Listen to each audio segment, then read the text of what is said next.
Being joined now by quarterbacks coach and offensive coordinator Brandon Streeter. Coach, do you have any opening comments, or would you like to go straight to questions?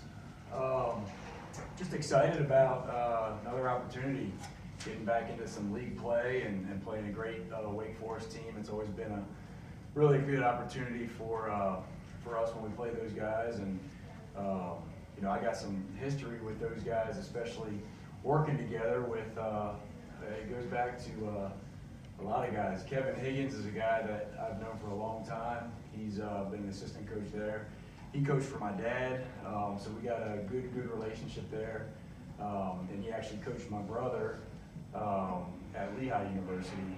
And then Wayne Linneberg is a guy that I coached with at Richmond, so he was on our staff at Richmond when I was there. And just excited about, every year get excited about seeing him and catching up, and they do a great job. I mean, they do an awesome job. Dave Clawson is a guy that actually coached my brother in college at Lehigh too, so we go way back with a lot of those guys, and so just excited about this opportunity this week. You've got a stint at Liberty in your background.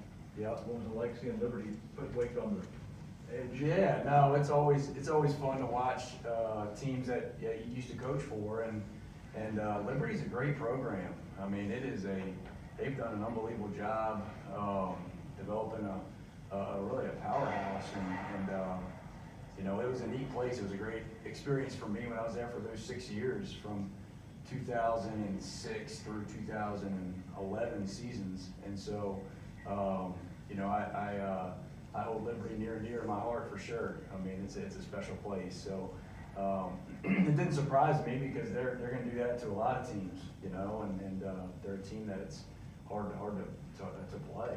They just do a great job and always have talent. Always have talent. So this figures to be y'all's biggest challenge so far this season. And what's the mindset heading into a top 25 matchup?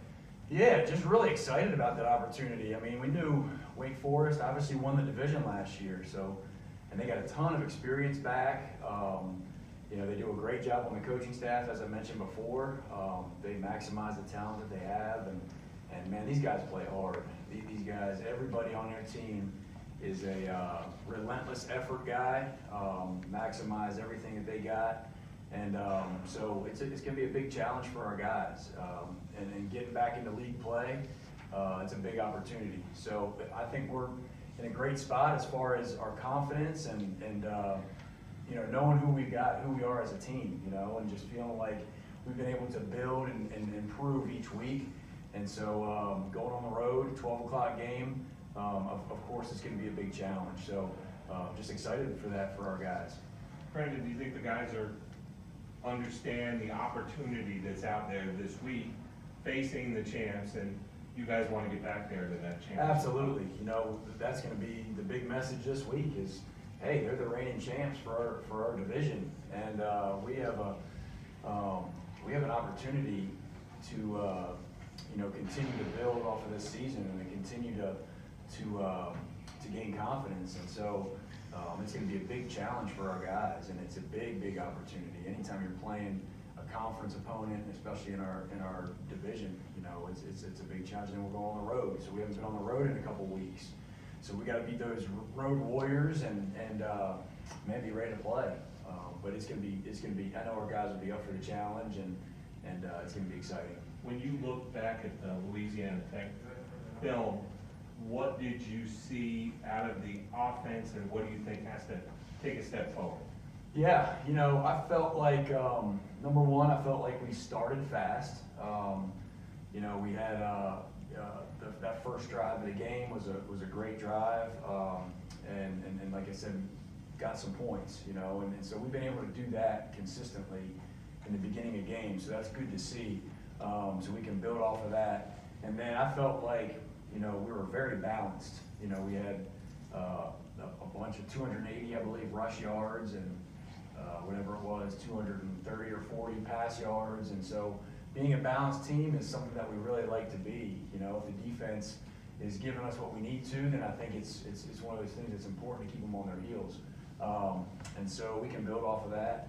And then, our third down efficiency and our red zone efficiency has been really good. And so just gaining confidence from those last couple of weeks, That's something that we worked on in the off season. That's something that we've been talking about ever since last year, is that we really need to improve on. And so, you know, just that goes hand in hand with our execution. And so I just think that, you know, we're gonna be able to build upon those things and have confidence in those things.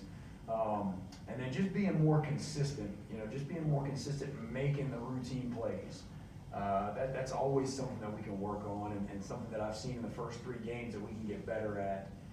Just leaving some yards and leaving some points out there that we could have, you know, capitalized on, if we either make the throw, make the catch, make a block here or there. And once we get that going, you know, we're just gonna be even more explosive. Brandon, for the first 3 games, it seems like Bo Collins has been able to consistently find the end zone. As a play caller, what does it mean for you to know that, hey, we got a guy that we can heavily rely on?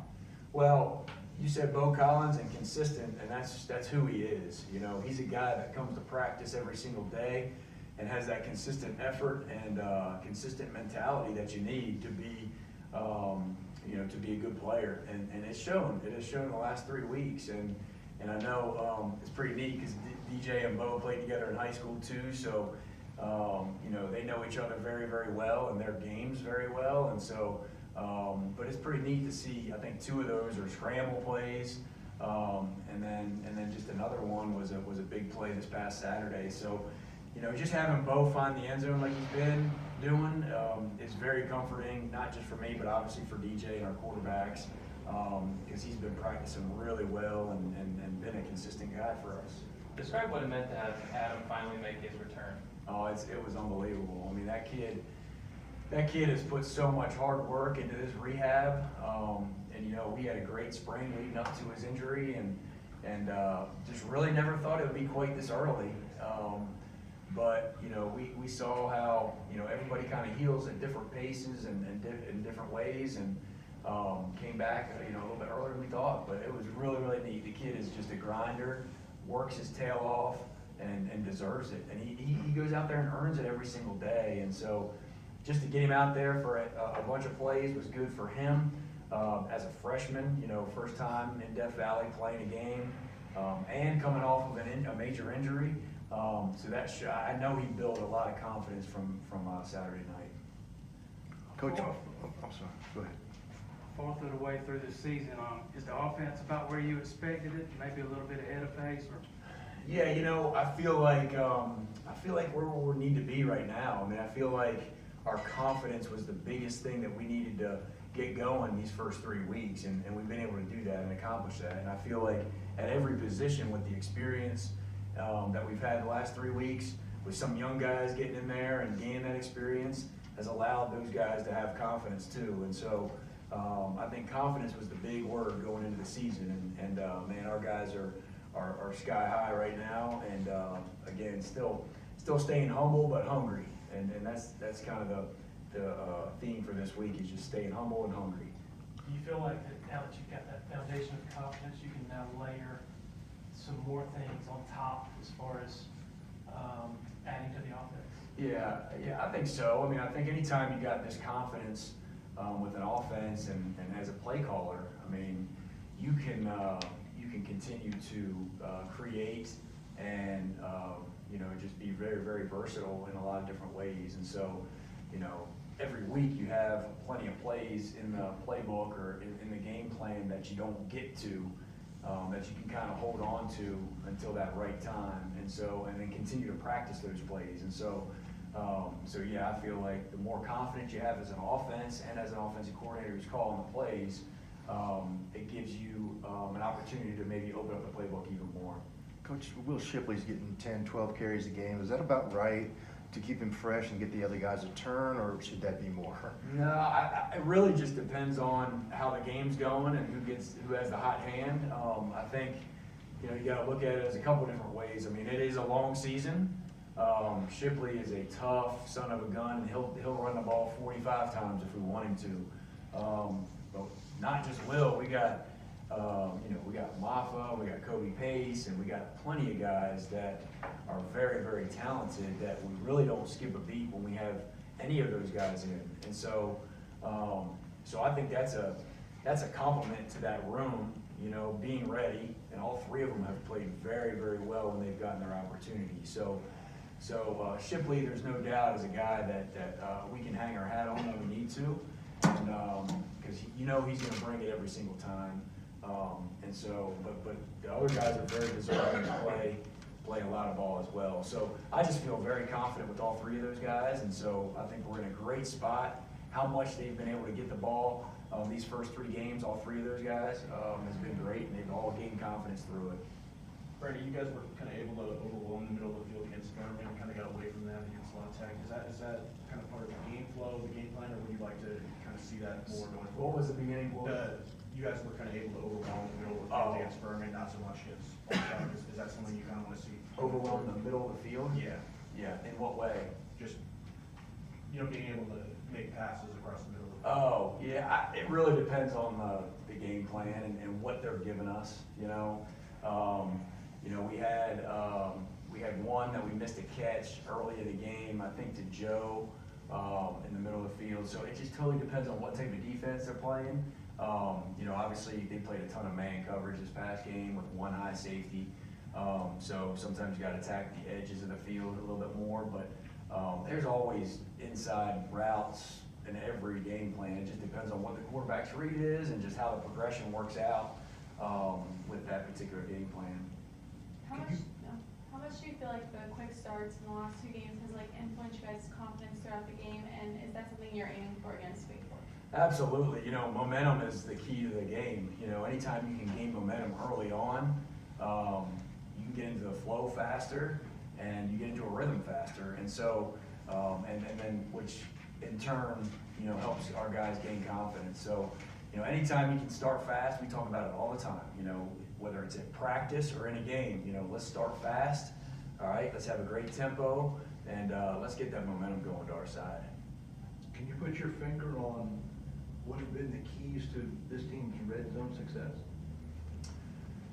Yeah, I really think the work that we put into it, how much we've emphasized our red zone, and then really just guys executing down in that red zone area. And then whenever we don't get quite into the end zone, we got a heck of a kicker, and our kicker has done an unbelievable job. I mean, BT has been lights out. And so that's very comforting, knowing that you're guaranteed points when you get inside that 20-yard line. But for us as an offense, what we can control is our touchdown percentage, and we've been very good at that as well. And that just comes down to being able to finish, and having confidence in finishing. And I think guys like you mentioned, Bo, on some of the scrambles we had a couple times, and just guys having more confidence to make those plays and to finish those drives has been the key this year so far. Brendan, since you've been here, you've heard for years people, critics trying to downgrade the ACC about, it's a 1-team league or just a couple teams at the top. Looks like this year, non-conference wise, you guys, the league has won 82% of its games. As you get into the meat and potatoes of the schedule, that's probably good to keep in mind, knowing that it's going to be a tough out every time you play. Yeah, absolutely. I mean, what we talk about every single year and every single week here is that we're playing Clemson every week. We're playing, it's all about us, and it doesn't matter who the opponent is. We should prepare the same way. Our sense of urgency should be the same way, whether we're playing an ACC team, an SEC team, or an FCS team, it doesn't matter. And that's what the good teams do, is that they focus on themselves and they focus on, their preparation each week and making that consistent. And so, man, there's no doubt about it. The ACC has got some strong teams, and week in and week out, we can see that. So it's always going to be a competition every single week, and just excited about this week, getting back out on the road and playing a great team in Wake Forest. That all being said, is it odd the way you guys have been able to put points up on Wake Forest even last year when they were, Atlantic champions? Yeah, we had a heck of a game last year. Last year was our best game of the year, probably one of our top games of the year as far as offensively, explosiveness. I think we had 500 and some yards and turned the ball over a couple times, too many. but man, we just kind of put it all together.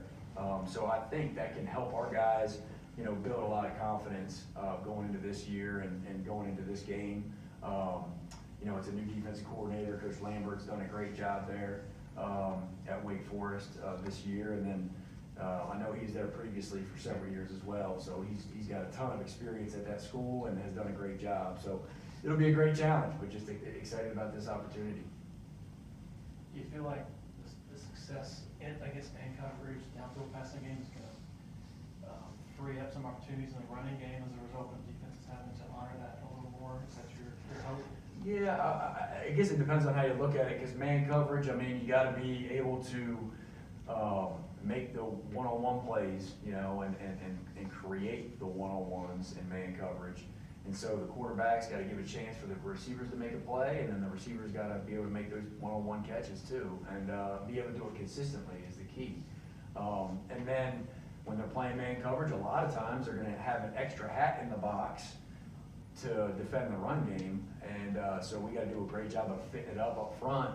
And then a lot of times there's an extra hat in the box. Our running backs have done a great job of counting for those extra hats by either making them miss or running through tackles and things like that. So you gotta be able to run the ball no matter what, but we gotta take advantage of what they're giving us. Any questions for Coach from Zoom? Brandon, this is Matt. I know Dabo said the one sack was on DJ. Just what would you like to see him do better on that play? It seemed like the pressure got there pretty quick. Yeah, it did. But it was we were hot, so they flipped we flipped the protection, and then they flipped their call. Did a great job, good call on defense. But DJ's just got to understand that we're hot right there, meaning we got an unblocked guy coming. We don't have enough guys to account for all the guys that they were bringing. And so, you know, he just got to have that time clock in his mind and in his head and be able to get rid of the ball and throw it away and just, hey, it's okay if we punt. You know, we got to punt sometimes. You know, let's just not take a sack. And so, you know, we learned that lesson on Saturday night for sure. And it also seemed like they were trying to disguise stuff and maybe move into stuff late. Just how did you feel like overall the offensive line did and DJ did of kind of recognizing that? Yeah, I really felt like we did a good job of recognizing some post-snap stuff, post-snap recognition with how they did disguise, and then also up front, a little bit of stemming here and there, and just our guys in offensive line, we talked about communication all week long, and just being able to communicate when they move up the front a little bit and third down. They did some funky, you know, coverages, but funky fronts especially. Where they mugged up a lot of linebackers up on the line of scrimmage, and so we really had to challenge our guys to communicate up front so that we knew what they were doing at quarterback, and we knew what they were doing at running back, and everybody be on the same page. And I really felt like, you know, our offensive line is protecting the ball, protecting really well. Like I said, that one sack was not on the offensive line at all. They had an extra guy, so. Man, DJ had some good time on Saturday night. I'm proud of them for that. And then I felt like in the run game, it was our best game as far as fitting up defenders and just having the hats in the right spot. And again, it came down to communication and being on the same page, which was good to see. Hey, Brandon, I know you got to know Chase Bryce pretty well during his time at Clemson. I'm curious, did you see the final play against Troy on Saturday? And what is sort of national attention that he is finally getting for his game? Well, I'm so proud of Chase. I mean, he has been he's been an awesome kid. I love that guy. We had a great relationship when we were here. And I'm just happy that he's happy, you know. He's doing some really, really good stuff. He's had a great program with App State. And, man, it was exciting to watch that last. I mean, I saw the replay of that last play and the Hail Mary play. And it's really a great teaching moment for a lot of programs out there, that how important that last play is and why you work it every single week. But just to see him succeed like he's doing, it's been really, really special. And then not just this week, but last week against Texas A&M, being able to come out on top. And I'm just excited for him and his journey. Everybody's got a different journey, and his journey is paying off. And it really comes down to him putting in the work and being positive throughout the whole journey. He threw that pass and then he went over to the sideline and was helping fans climb down onto the field and like helping them get over the wall onto the field. I assume that kind of sums up who Chase Bryce is pretty well. Yeah, he is a very well-liked guy. I mean, everybody on the team loved Chase Bryce when he was here. I'm sure that's the same at App State. I mean, he's just, he gets along with everybody. Every position group wants to be around him. He just attracts everybody. So he's one of those guys, man, that you know, everybody has fun around him. Thanks, man. Anybody else for Coach? I guess, in terms of Adam, obviously Antonio's Administrator, it's Anna. I was just wondering if you could kind of describe Wake Forest defense, just kind of what they like to do and how they like to defend. Yeah, first off, they're very experienced and very veteran group. They got a lot of guys back from last year, a lot of older guys, and so they play very confidently. They play very, very physical, very relentless effort at every position. They do an awesome job with that. There's no doubt that they are relentless players and physical players. And they play a lot of 4-down fronts and stem some, and they play a variety of different coverages, whether it be 1 high and 2 high. They play a lot of man coverage, so they do mix it up. But they all know what they're doing, and they play very fast, and they don't make many mistakes at all. You know, they're very smart. So it's going to be a big challenge for our guys. There's no doubt about it. Last one here, John. Antonio, we've seen him make a really big impact early as a freshman. With Adam, whether it's the knee in terms of getting into full stride or mentally, how much opportunity do you think there is for him to grow into a player who can have that kind of impact this season? Yeah, I think, you know, Adam had a great start the other night just to get out there and get that experience under his belt. And he's a guy that's just going to continue to get better and better in both of those areas, with his knee just feeling more confident out there. And then also just being able to, you know, being in the shape that he needs to be in for playing multiple plays in a row, and then just having that experience out on the field is going to help him grow tremendously. As we know, any kind of experience, any kind of reps that you get, you're just going to grow from that. And he's the type of kid that's just going to work his butt off and study, you know, his performance and find ways to get better. And that's who he is. So I expect nothing less than him going out there and just continue to improve each week. All right, thank you, Coach. Thank you, guys. 20